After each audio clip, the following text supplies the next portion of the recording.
on this digital immediate clip, we're going to look at the power of the creative subconscious.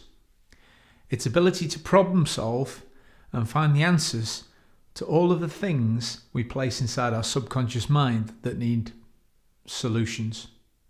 The creative subconscious works best when challenged with great goals. So let's start with the first principle for getting ideas inside the subconscious mind.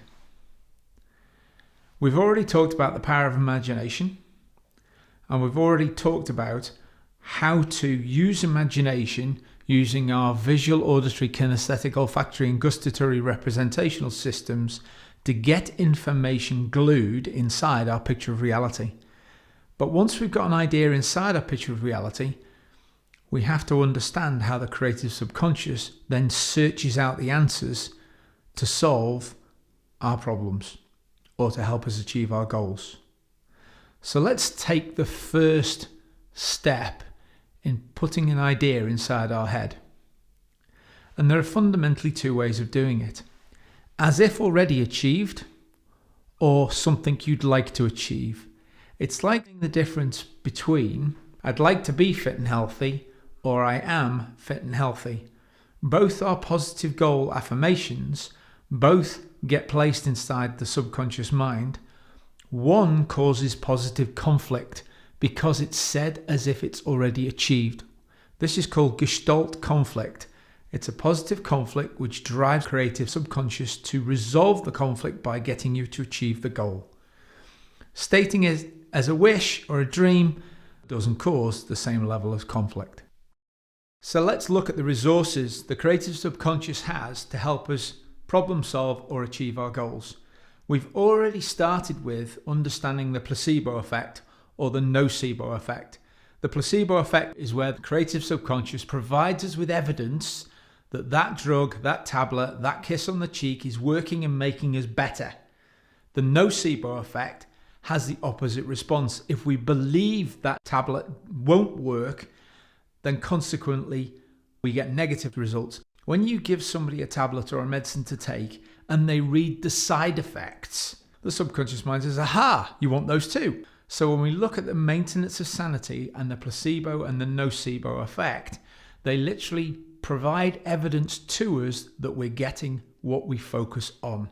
So maintenance of sanity is the first step. Getting a picture inside our head that's positively stated. Maintenance of sanity then tunes creative subconscious resources towards achieving that goal. Creative subconscious is responsible for drive and energy. And drive and energy seems to be for some people an almost limitless resource, while others seem to struggle to drag their butt out of bed every morning. Again, this is down to how the mind works. If we give ourselves goals, affirmations and exercises to do, the subconscious mind says, aha, you need energy and drive for this, so I need to channel resources towards that process or that part of the body required for making that happen. A great example of this is you're driving home from work. You say to yourself, I need to get fit and healthy. To be fit and healthy, I need to run 3 times a week. And as you're driving home and you're 5 miles out, your subconscious mind starts saying, well, I'm going for a run when I get home. It's already raising your heart rate. It's already releasing adrenaline for exercise. It's already preparing your body, even though you've not even got your trainers on. The creative subconscious mind is devoting drive and energy towards exercise because it knows that's what's coming next. It's preparing the way for success. Let's consider drive and energy in a team context. We've already talked about the fact that world-class football teams seem to have this ability to live up to their self-image and score a goal in the last 4 minutes of normal time. Something inside their creative subconscious mind seems to give them a spike of something special to go and get that goal. The creative subconscious is a natural problem-solving tool. And what is interesting is if you work with a lot of other people and you're problem-solving as a team, it isn't just one picture of reality, it's everybody's pictures of reality. Because you're all in tune, you're all on the same page, you're all trying to solve the same problems. So it's almost like your creative subconscious is working in harmony to find the result. Once you have a problem to be solved, the creative subconscious literally starts an internal problem-solving loop which flicks between your picture of reality and back through your creative subconscious all the time you're awake, all the time you're asleep, when you're driving the car, when you're daydreaming, and when you're watching telly. In the background, it's working away to find the answers to your problems. The creative subconscious likes to help us achieve the goals we've put inside our subconscious mind, but it likes nothing more than to know you're going in the right direction too. So whilst we might set ourselves a fantastic goal 5 years off in the future, 5 years off is a long way away. So a great discipline to get into is, once you have imagined a goal you want to achieve, taking the time to plan as many different ways of solving that problem, as many different ways of achieving that goal, as many different signposts along the way for your subconscious mind to look out for. What the creative subconscious mind does then is, as you're wandering along the path of life trying to achieve that goal, it looks out for confirmation you're going in the right direction, looks out for opportunities along the way to seize the information, the moment, or the individual in your life that will help you achieve that goal too. The next way the creative subconscious helps us solve our problems and achieve our goals is by providing coincidence. And the way it does this is, once you have a goal placed inside your picture of reality, the creative subconscious says this: I've been through my subconscious memory banks, my picture reality, and I can't quite find all the pieces of the jigsaw. So what I need to do is get inspiration from the outside world. So rather than use the sensory experience which has been through the conscious mind, which has been deleted, generalized, and distorted based on what's important to us right now, it says all incoming information may be useful. Therefore, let's take as much incoming sensory material as is possible and filter it to see if it's useful without rules. The creative subconscious is using our senses on heightened awareness. It says, what's important right now that I need to notice? There's evidence that supports the power of the creative subconscious in firefighters. There's some great examples where a firefighter, chief fire officer leading a team of firefighters, goes into a 4-story building to fight a fire. There's smoke and there's heat, and the chief tugs them on the shoulder and he says, get out. And as they literally arrive in the front garden of the house, all of the internal floors collapse. And they turn to the chief and they say, how did you know that was going to happen? And the chief will say, it just didn't feel right. There's other examples in the military where we suppress, through conscious overwhelm, the ability of the conscious mind to deal with our problems. And we routinely run soldiers into a situation where they can't think to find the answer. They have to use intuition.